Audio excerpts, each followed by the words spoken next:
Hello everyone and welcome to our channel. Tonight we're doing something a little different. Think of this as a special lecture, a masterclass if you will, dedicated entirely to the art and science of sleep. You might be wondering why we're calling this the Locked Room Sleep Lecture. Well, it's because for the next 10 minutes I want you to lock away all your distractions, put your phone on silent, and dedicate this time solely to understanding one of the most crucial pillars of your health. No interruptions, just you and the knowledge that could transform your nights and, consequently, your days. So get comfortable, maybe grab a warm, caffeine-free drink, and let's begin our journey into the world of sleep. First, let's address a common myth, the idea that sleep is just a passive state, a shutdown mode for your body. Nothing could be further from the truth. While you're resting, your brain is incredibly active. It's like a diligent night shift crew, working hard to clean up, repair, and organize. During sleep, your brain consolidates memories, transferring important information from your short-term memory to long-term storage. This is why a good night's sleep is essential before an exam or a big presentation. It's not just about feeling rested, it's about locking in what you've learned. At the same time, your brain runs a waste clearance system, flushing out toxins that build up during your waking hours. Think of it as taking out the trash, ensuring your mind is fresh and clear for the next day. So, sleep isn't downtime.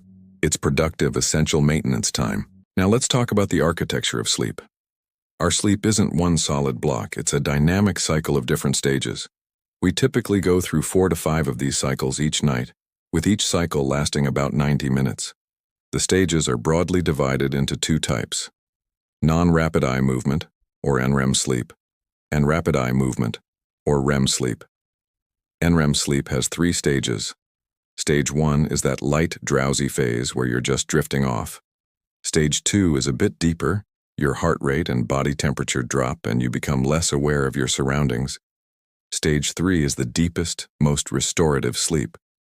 This is where your body does most of its physical repair work, healing muscles, boosting your immune system, and growing tissues.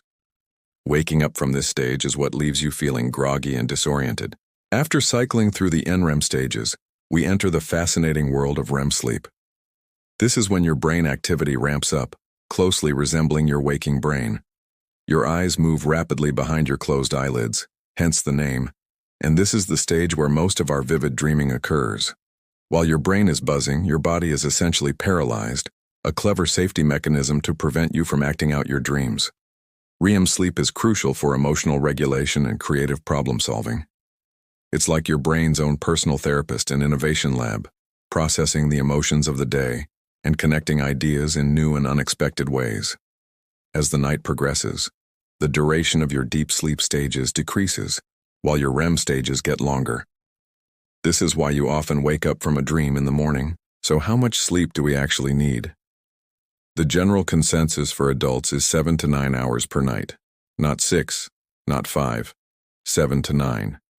And consistency is key. Going to bed and waking up at the same time every day, even on weekends, helps to regulate your body's internal clock, also known as your circadian rhythm. Think of this rhythm as your master pacemaker. When you keep a consistent schedule, your body learns when to release hormones that make you feel sleepy, like melatonin, and when to release hormones that wake you up, like cortisol. When you have an erratic sleep schedule, you're essentially giving your body jet lag without ever leaving home, leading to that constant feeling of fatigue and brain fog. Let's discuss some practical strategies to improve what we call sleep hygiene. This is all about creating the perfect environment and routine for quality sleep. First, your bedroom should be a sanctuary for sleep. This means it needs to be cool, dark, and quiet. Invest in blackout curtains, use an eye mask, or even try a white noise machine if you're sensitive to sound. A cool room temperature, typically around 18 degrees Celsius or 65 degrees Fahrenheit, has been shown to promote better sleep. Your body's core temperature naturally drops as you prepare for sleep, and a cool room helps facilitate this process. Also, reserve your bed for sleep and intimacy only. Working, eating, or endlessly scrolling on your phone in bed weakens the mental association between your bed and rest. Now let's tackle the biggest sleep disruptor of our modern age: blue light. The screens on our phones, tablets, and computers emit a high concentration of blue light, which tricks our brains into thinking it's still daytime. This suppresses the production of melatonin, the hormone that signals your body it's time to sleep. My strongest recommendation is to implement a digital curfew. Power down all your screens at least an hour before you plan to go to sleep. Use this time to wind down with a relaxing activity. Read a physical book, listen to calming music, do some light stretching, or practice mindfulness and meditation. These activities help shift your brain from the active, problem-solving mode of the day to a relaxed, ready-for-rest state. What you consume during the day also has a huge impact on your night.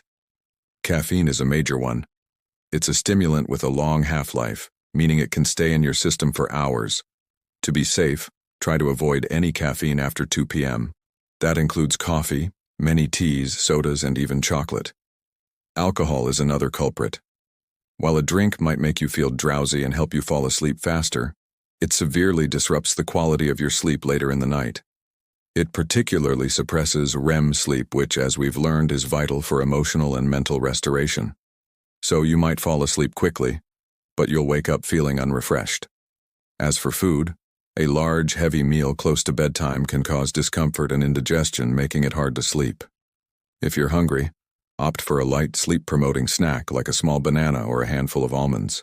Finally, let's not forget the power of exercise. Regular physical activity is one of the best things you can do for your sleep. It helps reduce the time it takes to fall asleep and increases the amount of deep sleep you get. The key is timing. A vigorous workout too close to bedtime can be overstimulating for some people. For most, exercising in the morning or afternoon is ideal. It helps regulate your circadian rhythm by raising your body temperature and then allowing it to fall in the evening, signaling that it's time to wind down. Even a simple 30-minute walk each day can make a significant difference. Find what works for you and stick with it. It's a powerful, natural tool for improving both your physical and mental health. So there you have it, our locked room lecture on sleep. It's not a luxury, it's a biological necessity. By understanding the stages of sleep, respecting your circadian rhythm, and practicing good sleep hygiene, you can unlock a new level of energy, clarity, and well-being. Start small. Pick 1 or 2 of these strategies and implement them tonight. Your mind and body will thank you for it. Thank you so much for dedicating your time and attention to this important topic.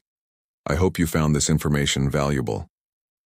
If you did, please give this video a thumbs up and consider subscribing to our channel for more content designed to help you live a healthier, happier life. Sweet dreams, and see you next time.